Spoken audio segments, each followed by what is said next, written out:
Bismillahirrahmanirrahim, chers frères, chères sœurs. Une petite vidéo. Donc, Alhamdulillah, nous avons pu prendre un groupe à la Mecque pour accomplir le petit pèlerinage, la Umrah.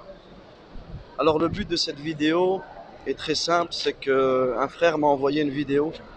Donc, apparemment, il y a eu un concert au Stade de France, le concert de Booba, et une personne dont je ne connais pas la religion a juré par Allah et a juré par le Coran que le concert de Booba était mieux que le pèlerinage. Donc une petite réponse pour dire qu'en réalité, le pèlerinage, que ce soit le petit pèlerinage, la Umrah, ou que ce soit le grand pèlerinage, le Hajj, le pèlerinage nous enseigne un sujet fondamental, qui en réalité c'est le sujet du Coran.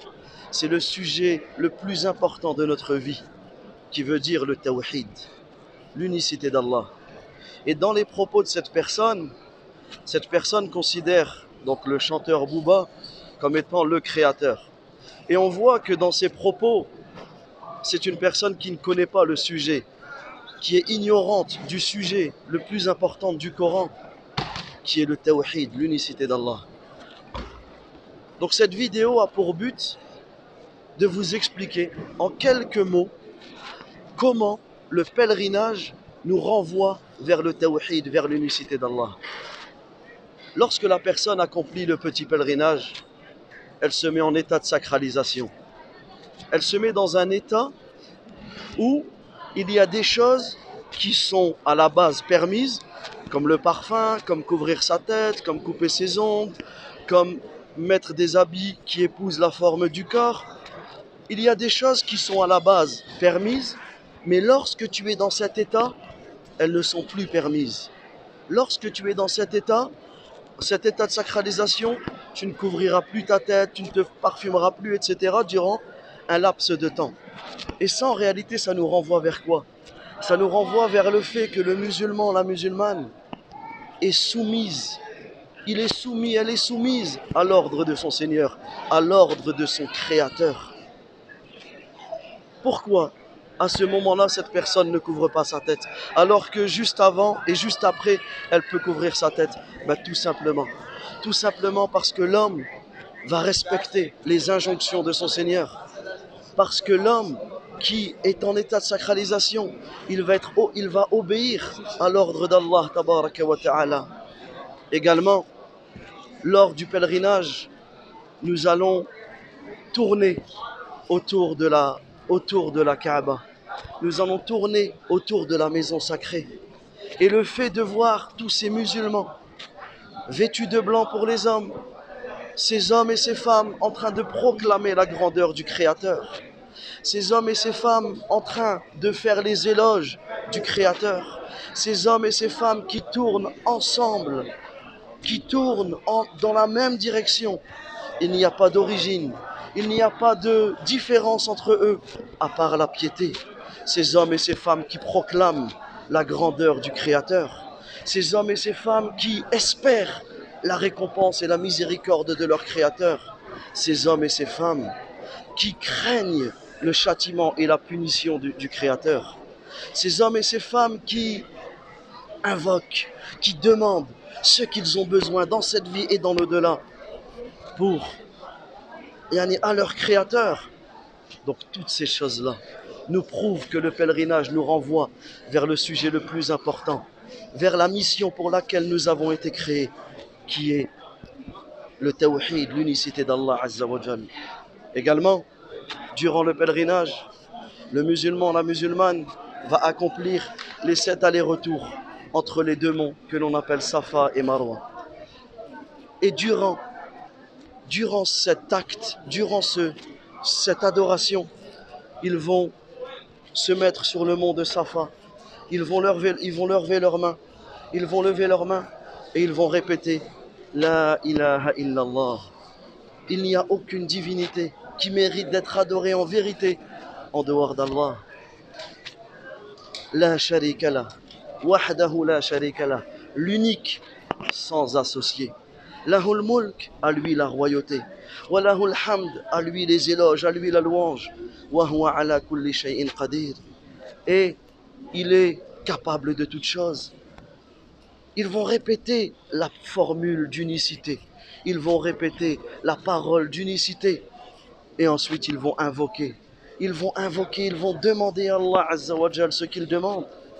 Également, le pèlerinage, le petit pèlerinage va se clôturer par le fait pour l'homme de raser ses cheveux ou de diminuer l'ensemble de ses cheveux et pour la femme de couper une partie de ses cheveux. Et ça aussi, cela nous prouve, cela nous renvoie vers l'unicité d'Allah tabaraka wa ta'ala, vers l'unicité de notre Seigneur, parce que le musulman ne rase pas ses cheveux, ne coupe pas ses cheveux pour une idole, pour une statue, mais il va faire cette adoration. Il va sacrifier la beauté qu'Allah tabaraka wa ta'ala, il va sacrifier la beauté qu'Allah azza wa jalla lui a donnée par soumission envers son Seigneur, par soumission envers son Créateur. Et dans le fait de raser ses cheveux, il y a une très très grande adoration. Également, et je terminerai sur ce point, la beauté du pèlerinage. La beauté du pèlerinage, c'est ce que l'on appelle la talbiya. Le musulman, durant son pèlerinage, durant son petit pèlerinage, pendant des heures, il va répéter haut et fort, il va proclamer l'unicité d'Allah. Qu'est-ce qu'il va dire? Labbaik Allahumma labbaik. Je réponds à ton appel, oh Allah, je réponds à ton appel. Labbaik la sharika laka labbaik. Je réponds à ton appel, oh Allah, je réponds à ton appel. Tu n'as pas d'associé, je réponds à ton appel. Innal hamda wa ni'mata laka wal mulk. Certes les éloges, certes la louange, certes la royauté et le bienfait t'appartiennent. La sharika laka, tu n'as pas d'associé. Alors, lorsque le musulman et la musulmane proclament l'unicité d'Allah haut et fort avec fierté, lorsqu'ils disent la baik, je réponds à ton appel, et ils répètent 4 fois cette parole, la baik, je réponds à ton appel. La baik Allahumma la baik, je réponds à ton appel, Wallah, je réponds à ton appel. La baik la sharika laka la baik, je réponds à ton appel et tu n'as pas d'associé. Ça veut dire quoi, tu n'as pas d'associé? Ça veut dire qu'il n'y a pas de créateur en dehors d'Allah Azza wa Jal. Il n'y a personne qui ressemble à Allah subhanahu wa ta'ala. Il n'y a personne qui mérite d'être adoré en vérité en dehors de lui subhanahu wa ta'ala. Voilà à quoi nous sert le pèlerinage. Voilà à quoi nous sert le pèlerinage. Il nous sert à nous éduquer sur l'unicité de notre Créateur et il nous sert à nous écarter du pire péché qui est le shirk, le polythéisme. Ce péché, c'est un péché tellement sale que même l'enfer ne peut le purifier. Si la personne meurt en ayant commis du polythéisme, elle ne pourra pas accéder au paradis. C'est pour cela qu'il est important. Il est important que lorsque l'on entend ce genre de propos, d'y répondre. Ce n'est pas pour semer la discorde, ce n'est pas pour semer la haine, ce n'est pas... Non, simplement c'est pour enseigner. Enseigner surtout à nos jeunes qui peuvent tomber sur ce genre de propos, sur ce genre de vidéos et qui vont peut-être répéter ces mêmes paroles. Alors qu'en réalité, on doit prendre conscience qu'Allah subhanahu wa ta'ala, c'est lui notre créateur. C'est lui qui nous a créés. Et comme il nous a créés, je dois l'adorer sans rien lui associer. C'est ça le message de l'islam. C'est ça le message de l'ensemble des prophètes. C'est ça le message qu'il y a dans l'ensemble des livres qu'Allah Azza wa Jalla a révélés. C'est ça le message pour lequel nous avons été créés. C'est ça la mission pour laquelle nous avons été créés. Allah nous a créés pour qu'on l'adore sans rien lui associer. Allah il a créé le paradis et l'enfer pour qu'on applique la parole d'unicité. La ilaha illallah, Muhammadun Rasulullah. Il n'y a aucune divinité qui mérite d'être adorée en vérité en dehors d'Allah. Et Muhammad sallallahu alayhi wa sallam est le messager d'Allah. Wallahu ta'ala a'lam. Wa sallallahu wa sallam ala nabiyyina Muhammad wa ala alihi wa sahbihi ajma'in.